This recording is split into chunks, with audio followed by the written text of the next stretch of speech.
خبر شامل کرتے ہیں پاک پتن سے، جہاں VNN نیوز کے ڈپٹی بیورو چیف محسن علی کی رپورٹ کے مطابق پاک پتن فرید نگر کے علاقہ میں بیوی پر تیزاب پھینکنے والا ملزم ارشاد کھوکھر گرفتار۔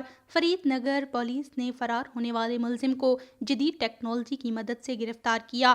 تیزاب گردی سے متاثرہ خاتون خاوند سے خلا لینا چاہتی تھی، جس رنج پر ملزم نے 3 ستمبر کو بیوی پر تیزاب پھینکا تھا۔